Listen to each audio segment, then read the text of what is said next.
Hello बच्चों, मेरा नाम है शुभम गौर एंड बच्चों आप देख रहे हैं मेरा चैनल। और आज के वीडियो में आपका स्वागत है। आज हमारे पास बच्चों 2022 सेकंड शिफ्ट 26 जुलाई मेंस का क्वेश्चन है, डिफरेंशिएशन का क्वेश्चन जिसमें लॉग इन्वॉल्व है। तो लॉग की प्रॉपर्टी का यूज़ करेंगे एंड डिफरेंशिएशन का यूज़ करेंगे और इस क्वेश्चन को करने वाले हैं, है ना। तो आप देखो, ये कुछ इस तरह से लिखा हुआ है कि इसका जो बेस है वो वेरिएबल है और इसका जो नंबर है वो भी वेरिएबल है। तो इस तरह की कंडीशन में हम करते क्या है, अगर हमें अपने मन का बेस लगाना है, अपने मन का बेस होता है ई, क्योंकि जो फॉर्मूले हमारे पास हैं वो बेस ई के साथ हैं। तो हमने इसको इस तरह से लिख सकते हैं, एम एन एन को और बेस ई लगा सकते हैं। ठीक है, log 2 बेस ई ये बाहर लिखा हुआ है तो ये कांस्टेंट है, बाहर रहेगा, इसके साथ कुछ नहीं करना है। तो हम इस log को इस तरह से ब्रेक कर सकते हैं इस प्रॉपर्टी के अकॉर्डिंग।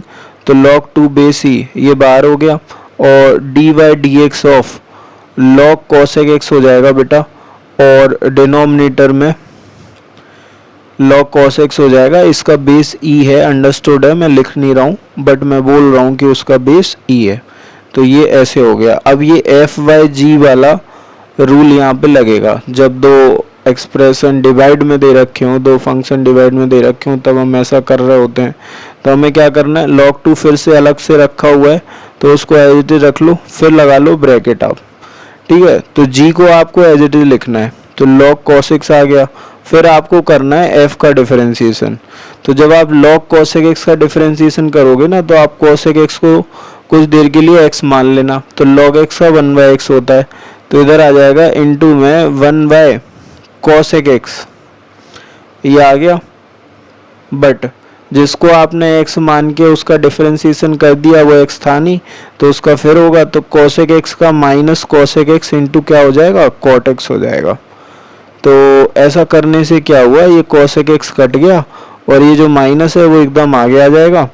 आप ऐसा मत करना कि इस cot x का cos x से मल्टीप्लाई कर दो, ऐसा नहीं हो सकता। वो cot x अलग है, cos x जो है वो log का नंबर है, तो वो एक साथ जुड़े हुए हैं, उनको आप इस तरह से मल्टीप्लाई नहीं कर सकते। उसके बाद क्या करना है, फिर आता है बीच में माइनस, फिर आपको f को एज इट इज लिखना होता है। तो आपने log cosec x को एज इट इज लिख दिया। अब क्या करेंगे, हम g का करेंगे। तो g का करेंगे तो log cos x का करेंगे, तो वही x मान के करना पड़ेगा। तो log cos x का 1/x होगा, 1/x मतलब cos x नीचे आ जाएगा। फिर आपको उस cos x का एक बार और करना पड़ेगा, तो माइनस का sin x आ रहा होगा, तो ये आ गया बेटा।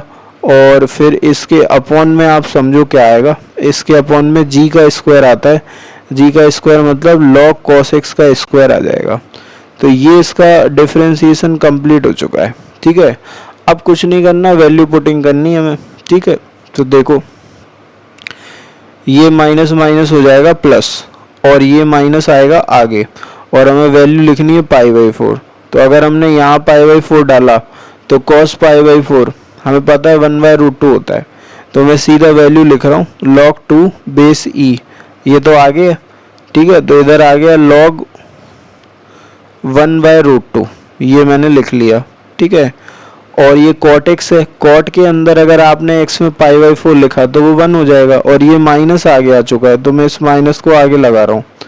ठीक है, और ये माइनस प्लस हो गया, तो प्लस हो गया, sin y cos 10 हो गया, और 10 में π/4 लिखोगे अगेन 1 आ जाएगा।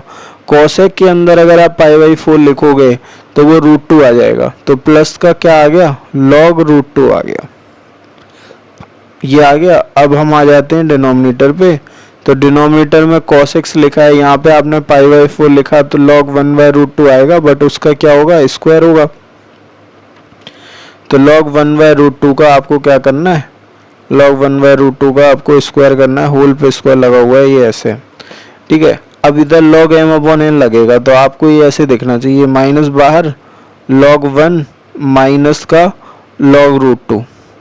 अब आपको पता है log 1 0 होता है, तो ये 0 हुआ, जैसे ये 0 हुआ ये माइनस अंदर गया तो माइनस माइनस प्लस हो गया, log √2 हो गया, और एक log √2 ये लिखा है तो 2 log √2 हो गया। तो हम इसको कैसे लिख पाएंगे, log 2 तो बाहर लिखा हुआ है बेस ई के साथ, और इधर लिखा हुआ है 2 log रूट टू ऐड हो गया ना, तो 2 log रूट टू हो गया।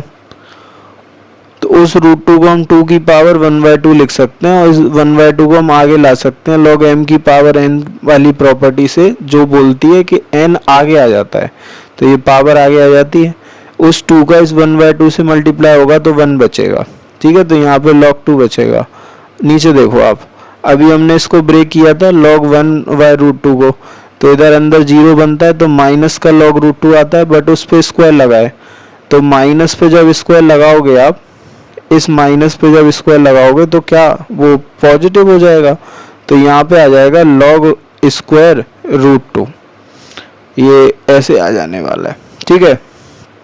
इसके बाद आगे बढ़े तो ये 1/2 आगे आया, उससे 2 कट गया, तो log 2 का स्क्वायर आ गया यहाँ पे, तो इधर log 2 का स्क्वायर है, और नीचे आप देखो ना तो ये log रूट टू का स्क्वायर है बेटा, ठीक है। और ये होल पे स्क्वायर हम ऐसे इसको लिख सकते हैं। इसके बाद तो आप जानते ही हो, ये 1/2 पावर है, ये आगे आ जाएगी इधर, और फिर log 2 बचेगा ये, क्योंकि अगेन रूट टू का मतलब क्या है, 2 की पावर 1/2, तो आप रूट टू को लिख कैसे सकते हो, आप ऐसे लिख सकते हो ना, 2 की पावर 1/2, ये 1/2 आगे आ जाएगा, तो 1/2 log 2 लिख सकते हो, है ना। तो log 2 से log 2 कटेगा, नीचे 1/2 बचेगा, तो ये एक्सप्रेशन ऐसा बचेगा 1/1/2 का होल स्क्वायर। तो ये फाइनली बच्चों 4 आने वाला है, तो इस क्वेश्चन का आंसर 4 होगा।